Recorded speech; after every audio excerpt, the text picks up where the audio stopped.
안녕하세요, 리피너스입니다. 오늘은 제가 며칠 전에 하늘에서 굉장히 신기한 걸 보게 되어서 공유해 드리려고 합니다. 먼저 원본 영상을 한번 보여드릴게요. 집 앞에 주차를 하고 차에서 내렸는데 갑자기 하늘에서 엄청 밝게 빛나는 불빛들이 연달아서 이렇게 기차처럼 지나가더라고요. 그래서 처음 몇 초 동안은 혹시나 UFO가 아닐까 생각했습니다. 그리고 1분 정도 뒤에는 이제 불빛이 점점 약해지더니 사라졌는데요. 한참을 기다려봤는데 다시 보이지는 않더라고요. 그래서 집에 들어가서 찾아보니까 이건 UFO가 아니라 스페이스X에서 쏘아올린 스타링크 위성열차라는 걸 알게 되었습니다. 인공위성은 여러가지 목적을 가지고 우주로 쏘아올리는데 연구 목적의 인공위성도 있고 군사 목적도 있고 내비게이션에서 주로 사용하는 위치를 알려주는 GPS 목적의 인공위성도 있고 그다음 위성 통신을 위한 인공위성도 있잖아요. 그 중에서도 스타링크는 위성 통신을 위한 통신 위성들인데 지구에서 가장 가까운 저궤도로 아주 많은 위성을 촘촘하게 쏘아 올립니다. 그래서 현재 2023년 6월까지 우리 지구를 돌고 있는 인공위성들을 전부 다 합치면은 11,000개 정도라고 하는데 그 중에서도 실제로 작동하는 인공위성은 6,700개 정도라고 해요.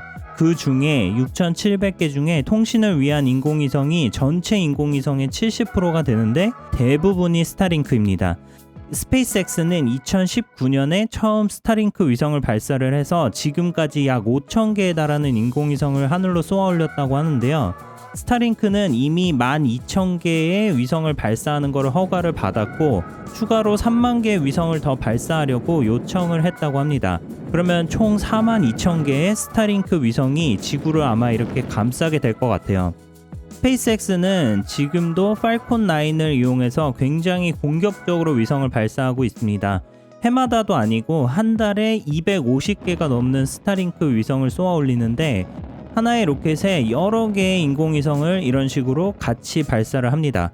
그래서 보통 한번 발사할 때 20개에서 한 30개 정도의 인공위성을 하늘로 쏘아 올리는데요. 우주로 올라가면서 여러 개의 인공위성들이 이렇게 분리가 되고 이제 각자의 궤도를 찾아가게 되는데 발사한 후에 지평선에서 햇빛의 반사가 돼서 드물게 이런 스타링크 위성열차라는 것을 볼 수 있다고 합니다. 그래서 이미 궤도에 올라간 인공위성에서는 찾아보기가 힘들고 발사하고 궤도로 올라가는 동안에만 볼 수가 있다고 해요. 그래서 지금도 500개 이상의 스타링크 위성들이 각자의 그 위치, 궤도로 이동 중이라고 하니까 운이 좋으면은 여러분도 보실 수가 있을 거예요.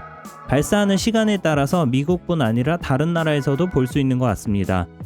정확하진 않지만 제가 봤던 스타링크 위성열차는 아마 9월 19일 화요일에 플로리다에서 발사한 위성인 것 같아요. 팔콘 9을 이용해서 22개의 스타링크 위성을 발사했다고 하는데 여기 보시는 것처럼 밝은 불빛이 한 22개 정도가 되는 것 같아요. 그리고 9월 23일 토요일에 또 팔콘 9을 이용해서 22개의 스타링크를 쏘아 올렸고 그 다음으로 또 9월 25일 월요일에 팔콘 9으로 21개의 스타링크를 발사했다고 합니다. 이렇게 되면 일주일 사이에 3번이나 발사를 한 건데 정말 대단한 것 같아요. 앞으로 있을 스타링크 발사 일정은 스페이스X의 런치 페이지가 있는데 여기에서 보실 수가 있습니다. 그리고 이번에는 실시간으로 인공위성의 위치랑 궤도 같은 것들을 볼 수 있는 사이트를 몇 개 소개해 드리겠습니다. 먼저 Satellite Explorer라는 사이트인데요. 여기에 보시는 것처럼 여러 종류의 인공위성의 궤도를 3D로 보여줍니다. 인공위성의 목적이나 아니면 궤도 아니면 오너에 따라서 분류를 해서 보실 수가 있고 그 다음에 마지막으로 디브리는 이제 잔해랑 파편 등을 얘기를 하는데 여기서 디브리의 S를 발음 안 하는 것 같더라고요. 왜 그런지는 모르겠지만 그래서 디브리라고 읽으시면 되고 이 디브리는 스페이스 디브리 즉 우주 쓰레기의 지도를 보여줍니다.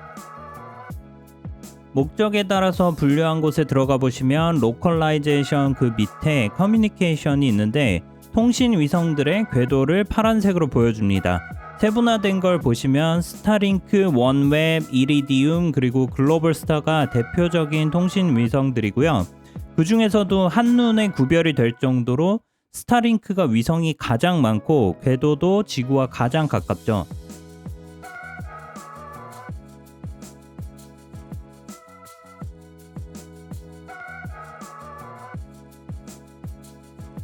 저는 어려서부터 우주를 굉장히 좋아했어서 재밌더라고요.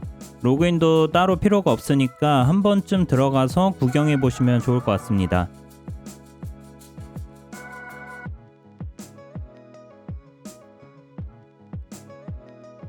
그리고 이거는 또 다른 웹인데요. satellitemap.space라는 곳입니다.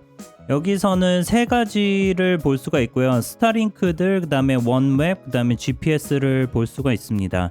그래서 이거는 지금 스타링크들을 표시를 한 거고, 아까는 궤도를 보여줬는데 이거는 이제 인공위성 하나하나를 이제 점으로 보여주는 곳이고요. 그 다음에 여기에 보시면 실시간으로 이렇게 인공위성들이 움직이는 거를 보실 수가 있습니다. 그래서 이게 스타링크고, 그 다음에 이게 원웹이고요. 그 다음에 이게 GPS입니다. GPS는 굉장히 멀리 떨어져 있죠. 그래서 이 사이트도 보실 수가 있고, 그 다음에 한 가지만 더 소개를 드리면 이 페이지는 한국일보에서 만든 사이트인데, 이 링크들은 전부 다 고정 댓글이나 아니면은 이제 더보기란에 링크들 다 남겨 놓을 테니까요. 궁금하신 분들은 한 번씩 들어가서 보셔도 좋을 것 같아요. 이 한국일보에서도 이제 이런 궤도랑 이런 현재 위성 위치를 점으로 이렇게 같이 표시를 해주긴 하는데, 여기서는 필터링이 스타링크만 볼 수가 없더라고요. 그래서 여기도 한번 들어가서 구경해 보셔도 좋을 것 같고, 이 사이트들은 전부 다 로그인이 필요가 없기 때문에 한번 들어가서 구경해 보시면 좋을 것 같아요. 이 한국일보에서는 이제 우리나라에서 쏜 인공위성들만 이렇게 필터링을 해서 볼 수도 있습니다. 오늘은 우연히 보게 된 스페이스X의 스타링크 위성열차에 대해서 알아봤습니다. 실제로 보면은 굉장히 신기하더라고요. 정말 UFO 같아요. 그러면은 다음에 또 다른 영상으로 찾아뵙겠습니다. 감사합니다. 지금까지 라이프 인 US 리피너스였습니다.